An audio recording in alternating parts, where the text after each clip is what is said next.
makikita po natin na hindi po tumitigil ang administrasyon para tugunan po ang mga programa para po sa kabutihan ng ang taong bayan. Kaugnay nito, nakatakda rin pong magsagawa ng mahigit 70 job fair ang Department of Labor and Employment ngayong buwan. Sa Metro Manila, mahigit 10 job fairs pa ang nakatakda sa mga darating na araw.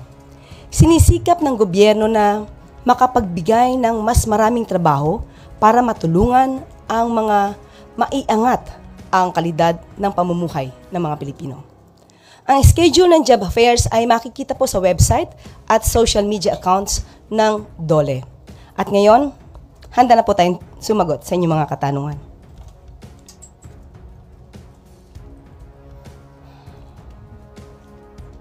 Left, Narciso DZRH.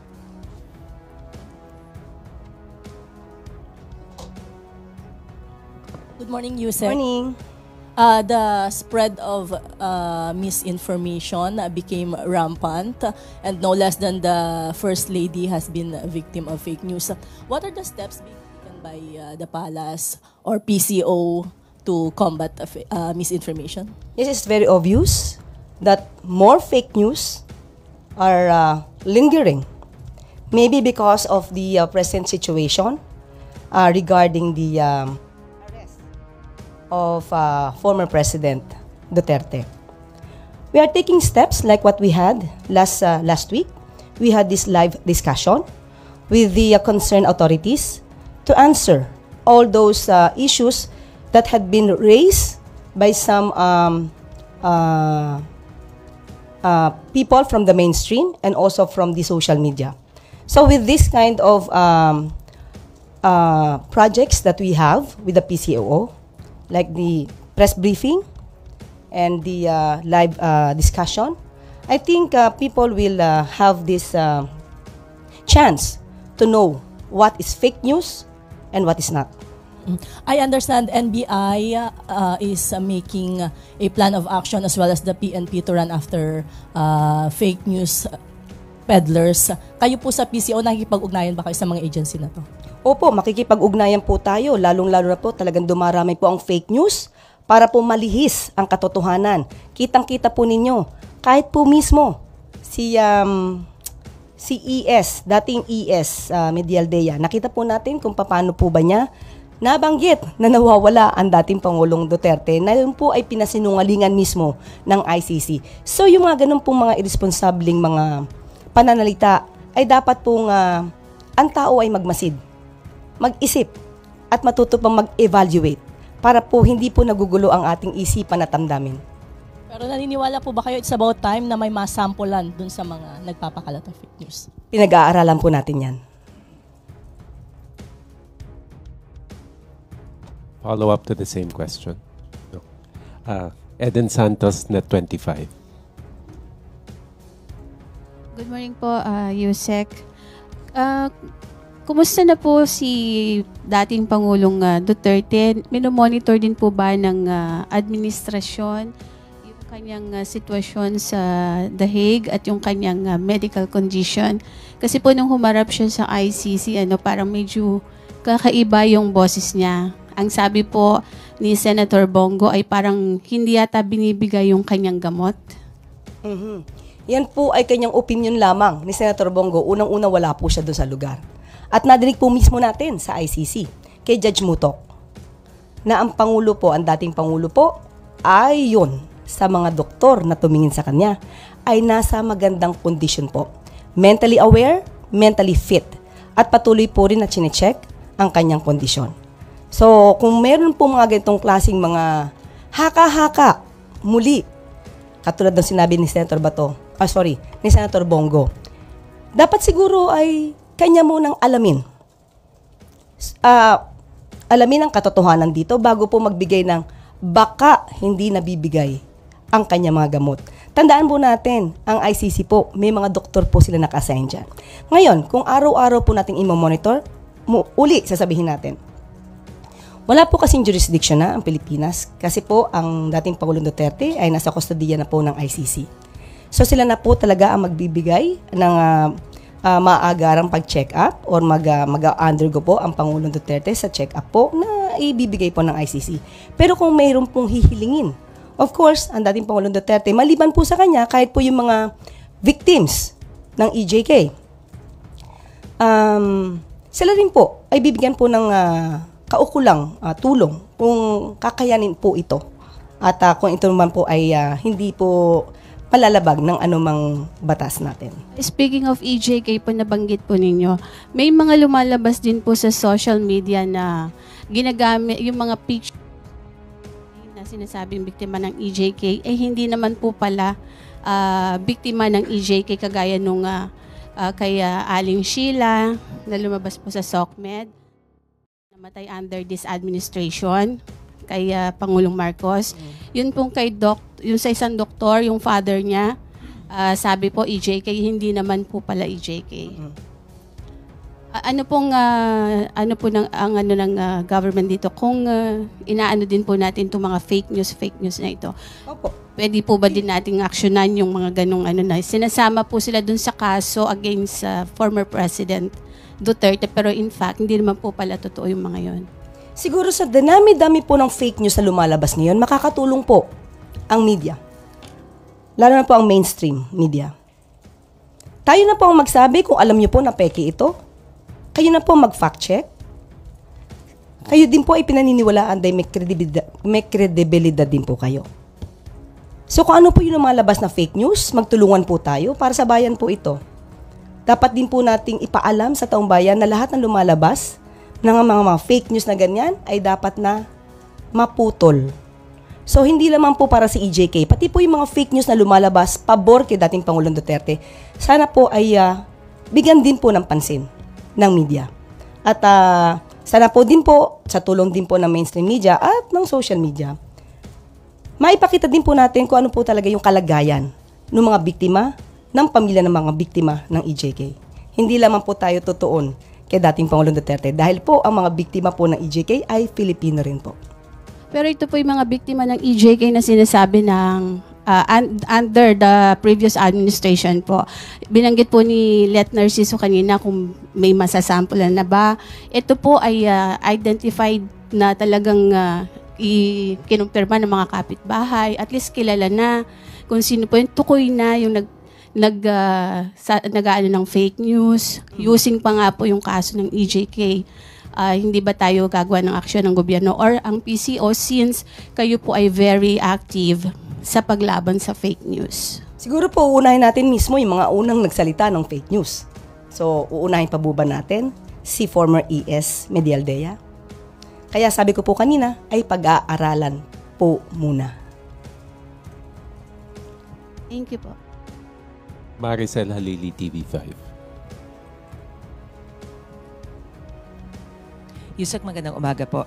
May we have the palace's reaction on Mayor Baste's statement over the weekend saying na walang utang na loob si Pangulong Marcos kasi parang nakalimutan na yung tatay niya, yung nagpalibing kay former President Marcos Sr. sa libingan ng mga bayani. Your thoughts on this, ma'am? Yes, opo. As early as 2016, dati pa pong senador ang Pangulo ngayon. Nagpasalamat na po ang Pangulo, 2016 pa po, sa Supreme Court na nagbigay ng desisyon na dapat ilibing ang kanyang ama sa libingan ng mga bayani. Nagpasalamat din po siya. At babasahin ko po ang mensahe. 2016 pa po ito na magpasalamat ang dating Senador Bongbong Marcos. And I quote, "We also would like to extend our sincerest gratitude to President Rodrigo Duterte as his unwavering commitment to this issue sustained us this past several months. Our family will forever be thankful for this kind gesture." Noon pa po sila nagpasalamat. At sinabi nga nila, forever silang tatanaw ng utang na loob sa napakagandang gesture ng dating Pangulong Duterte. Pero ang pagtanaw po ng utang na loob ay hindi dapat madiskaril at hindi dapat magtraidor sa batas at sa hustisya. Ginamit mo ni dating Pangulong Duterte ang batas. Ito po nauugnay sa RA 289 patungkol po sa pagpapalibing sa libingan ng mga bayani at sinusugan po ito ng Presidential Proclamation 208 ni dating Pangulong Marcos. At mayroon din pong regulation ang AFP G-161-373 na kabilang ang Pangulo or Commander-in-Chief na entitled to interment at dalibingan ng mga bayani. Lahat naman po ito ay may basihan nung isinagawa ni dating Pangulong Duterte. Ang pagpapaaresto naman po o pagsusurrender kay dating Pangulong Duterte sa ICC ay meron din pong kaugnayan na batas at meron po tayong sinusunod na commitment para sa Interpol. Ngayon, hindi po dapat mahinto ng utang na loob ang pagpapatupad ng batas. Hindi po dapat traidorin, katulad ng aking sinabi, ang pagpapatupad ng batas, ang pagpapatupad ng commitment with the Interpol. Hindi po dapat na dahil lang kaibigan o dahil naging kasama, hindi na po tutuparin ang batas at tatraidorin na po ang konstitusyon dahil lamang sa utang na loob. Dahil basta sinasabi ito ni Mayor Baste Duterte ng tanong ng utang na loob, ito po ba yung ginamit kaya ng dating Pangulong Duterte nung i-appoint niya ang isang Chinese national na si Michael Yang bilang kanyang economic advisor? Hindi po ba ito pagtataksil? Dahil isang Chinese national ang in-appoint bilang economic advisor. Dahil din po ba ito sa utang na loob? Tanong lang po yan. Ma'am, is Malacanang or hindi po ba concern ng Malacanang with what's happening in Davao considering the huge support that Davao is giving to the former president? Ang mga taga Davao po ay Pilipino rin. Of course, tayo lang po, pati po ang palasyo, ang Pangulo, ay concern po sa nangyayari sa Davao. Pero ang tangi lamang po nating hiling ay sana po ay maging mahinahon at alamin po ang katotohanan. Yun lamang po, hindi po ba nagkaroon ng pagsasabi itong si Mayor Baste na sila daw ay i-raid yung kanilang bahay. Again, ito po ay walang katotohanan. Tinanong po natin si General Torre patungkol dyan kung mayroon pong operasyon ng pag-raid sa bahay. Kasi yun po yung sasabi nila palagi. Can we consider this as fake news? Can be. Uunahin ba natin sila idemanda dahil nagpakalat ng ganito? Pag-aaralan. Pero, nung sinabi po ni General Torre na walang ganong operasyon, hindi po ba ang sinagawa nilang pagsasabi na may pagre-raid ay nakagulo sa isipan ng mga taga Davao City? Sana po, yung mga kababayan po natin, lahat po tayo dito ay Pilipino. Magmasid lang po muna tayo. Yun lang po ang tanging hiling natin. Okay? Sige. Ivan Mayrina, GMA News. Related question, ma'am. Yes po. At what point does the government draw the line between free speech and inciting to maybe rebellion or sedition? Overthrow of government. Yes. Kasi ho, may mga words were uttered in those many gatherings over the weekend. Minura po ang Pangulo, may mga maanghang na salita. At what point does the government draw the line? As we can say, the President is not onion-skinned. Okay? Usually po, hindi po siya nadadala ng ganyan. Pero, kapag ka po, nandun na po yung elemento ng inciting to sedition, which is, of course, without any tumultuous uprising, but they are encouraging people to sow hatred to the government, to the president, then we have to step up. How? By filing cases, complaints. But as of the moment, there's no indication on the part of the president that he will do that. And is it a cause of concern for the president na marami, hindi lang ho Davao, marami hong mga lugar sa buong bansa na nagkaroon ng similar protest actions?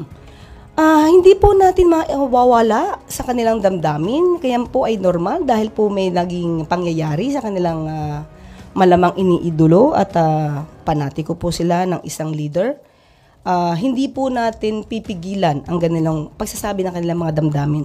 Huwag lang po sigurong lalagpas na magkakaroon po ng alarma at masasabi po natin na yan po ay sedition or inciting to sedition na po. Thank you. Ace Romero, Philippine Star. Yusek, the president's sister, Senator Amy Marcos, said she would seek a probe into the arrest of the former president. What's Malacanang take on this? Wala pa po, hindi pa po namin na pag-uusapan yan. Pero kung yan po ang nais ni Senadora, she's free to do that.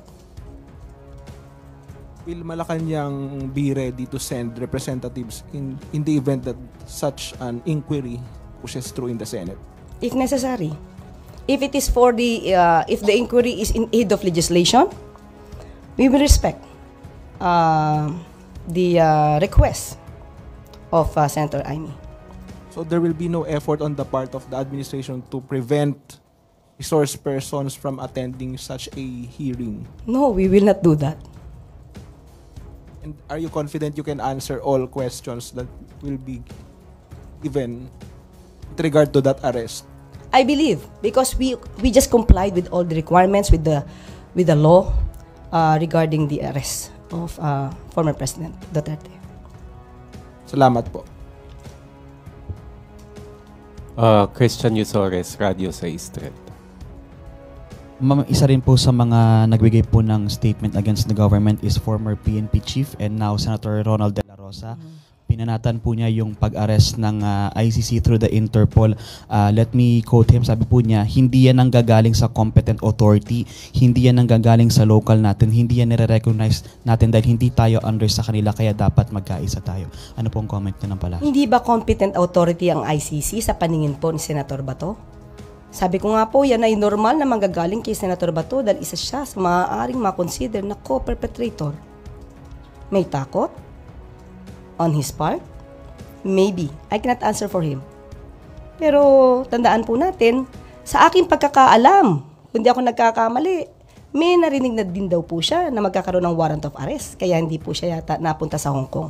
Hindi po ba, kung talagang alam niya na walang warrant of arrest issued by a competent authority, matapang po siyang sinamahan ang dating Pangulong Duterte. And as a matter of fact, dapat nga nauna pa siya kay Senator Robin pumunta sa Netherlands. Raquel Bayan, Radio Pilipinas. Good morning po, Yusek. Yusek, despite po nitong mga political noise sa bansa, may nakakausap po ba tayo ng mga investor, kung may mga idinudulog po ba sila sa bansa, or kung confident pa po ba sila sa ekonomiya ng Pilipinas? Sa aking palagay po, sa akin pong palagay, dahil magkakaroon po kami ng meeting mamaya with the BSP, hindi po naaalarma ang administrasyon patungkol po sa investors dahil ang mga foreign investors po mas gusto po nila na ang bansa at ang mga leader ay sumusunod sa batas. Hindi po nagkakanlong ng mga tao na involved po, lalong-lalo.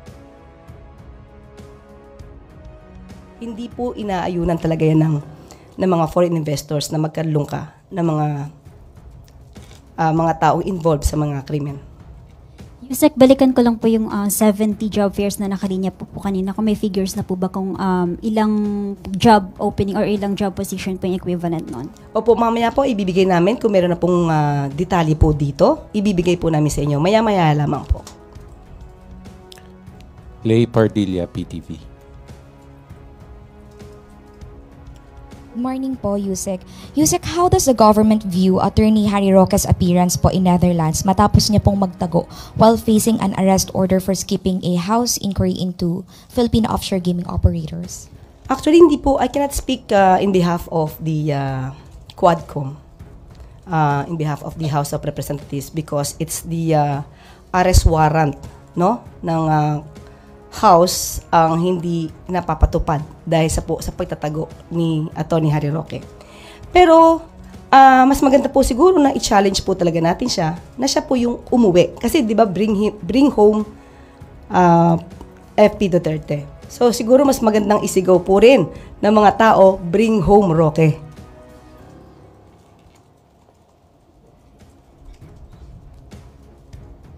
Nel Maribuhok, QNTV.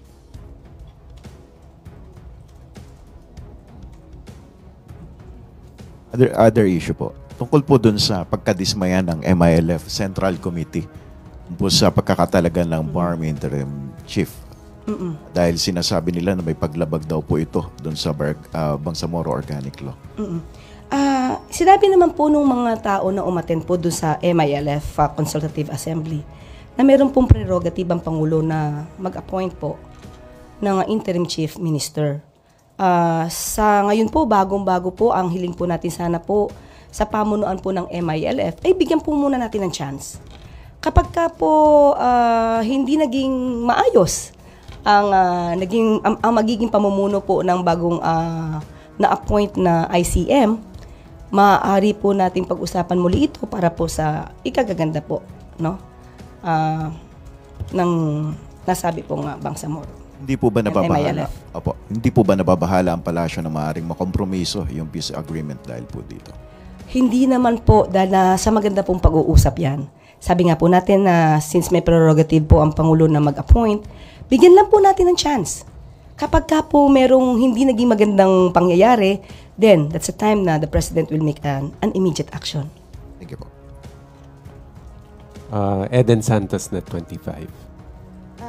Yusek, yun pong pagkaka-aresto ni dating Pangulong Duterte, tatlo po sa alyansa senatorial candidates ang medyo dismayado po. Hindi po ba ito makakaapekto sa target ng admin na 12-0 sa 2025 midterm elections po? Paano po bang naging dismayado? May sinabi po ba silang dismayado sila sa pagkaka-aresto kay dating Pangulong Duterte? Meron po ba in particular? May statement po si dating Senator Manny Villar, and hindi po dumalo. Dating Senator Manny Villar? Hindi naman po siya tumatakbo. Hindi po. Yung kanilang partido ay ka-alyansa po ng admin. Si senatorial candidate Camille Villar, si senatorial candidate Pia Cayetano, and senatorial candidate Amy Marcos po ay hindi dumalo sa last campaign sa Tacloban, sa Leyte po, dahil dun sa hindi po hindi nila nagustuhan yung or nalungkot sila dun sa pagkaka-aresto kay PRRD. Kung nalungkot po sila, hindi po natin saklaw ang kanilang damdamin. Isipin na lamang po nila, malapit na po ang eleksyon. Ito ba'y makaka-apekto sa mga boto ng tao? Di ko po alam kung namamangka sila sa dalawang ilog at hayaan na lamang po nila. Hayaan na lang po natin ang kanilang mga damdamin na ganyan. So sa tingin niyo po hindi makaka-apekto sa kabuuan po ng alyansa para sa bagong Pilipinas? Sa tingin po ng Pangulo, hindi makaka-apekto. Hindi ko lang po alam individually kung makaka-apekto. Sam Medinilla, Business Mirror. Good morning, ma'am. Itatanong ko lang po kung ano po yung topic ng pag-uusapan later ng BSP with President Marcos po kung sakali. Wala pa po kaming agenda. Pasensya lang po. Meron lang po kami schedule na with the meeting with the BSP. Tapos, going po dun sa question ko, yung na-report po recently na foreign debt climbs to record 137.63 billion. Last year po, yung debt to GDP ratio raw ng Pilipinas medyo slightly higher compared dun sa target na 6.6%. Ang natala po 60.7%. For this year po ba, confident pa rin po ba ang Marcos administration na marireach po natin yung target natin na debt to GDP ratio for this year po? Of course, lagi po tayo dapat na positive. Ganun po. Despite po doon sa mga economic issues at geopolitical developments na nangyayari po. Hindi po kasi dapat nating isipin yung negatibo eh. Dapat lagi tayo mag-move forward para sa positive na mangyayari sa Pilipinas. Sige po. Thank you po. Last two questions. Christian Nel Salazar, RMN.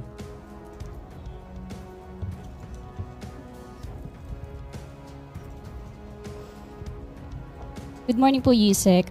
Any comments or explanation lang po sa Palace regarding sa 43 cases presented during the ICC hearing? Kasi as the basis of charges against former President Duterte, may mga confusions po kasi sa social media na malayo po yung datos doon sa 30,000 na laging binabanggit ng critics ng Duterte ad. Okay, kasi po ang nagpresenta naman po ng mga ebidensya ay malamang hindi lahat naman po ng 30,000. So, hindi naman po lahat, pag sinabi po natin na 30,000 talaga yun napatay, according to the records, kung hindi po naman ito pa nabibigyan ng tamang materyales at pieces of evidence, hindi po ito didinggin. Ang normally po, kahit po dito sa Pilipinas, ang inaakyat lang po na kaso ay yung may mga dokumento na po at masasabi po na may probable cause. Pero yung combined 43 killings po sa prosecutor's case can still constitute po ba as crimes against humanity or may certain required number po para pumasok siya sa ganong kaso? Sa ano na po siguro yan? Sa pag-decision na po yan ng ICC. Wala na po kasi po tayong hawak dito. Yung government po ba nag-initiate din po ng independent investigation dun sa 43 cases before pa mapunta sa ICC? Ang pagkakaalam po natin, nagkaroon po ng pag-iimbestiga mismo sa Quadcom. Pero in particular na ang pamahalaan po ni Pangulong Duterte, in particular ang palasyo, wala po. Maybe po sa DOJ kung nakapagsampa na po ito ng mga kaso, yung ibang mga complainants. Malamang nasa DOJ po yan. Thank you po. Last question, Ann Soberano, Bomboratio. Yusek, good morning. Pa-expound na lang po, Yusek, sana sa sinabi ni DILG Secretary Remulla na 4 po sila kasama si Pangulong Marcos, Secretary Eduardo Año at Secretary Gilbert Chodoro ang nagplano po para maaresto si ex-President Duterte. Paki-ano na lang po yung circumstances at kasi parang ginagamit po ito, parang tinitwist po yung pagplano at makaliwat ka ng batikos po ang natatanggap ng mga nasabing opisyal. Thank you. Wala naman po dapat ibatikos. Kung nagkaroon man po sila ng pagmi-meeting, dahil ito ay ayon sa pagtulong sa Interpol, wala pong masama. Pero ako po bilang press officer ay wala pong particular, specific na kaalaman kung ano ang kanilang napag-usapan.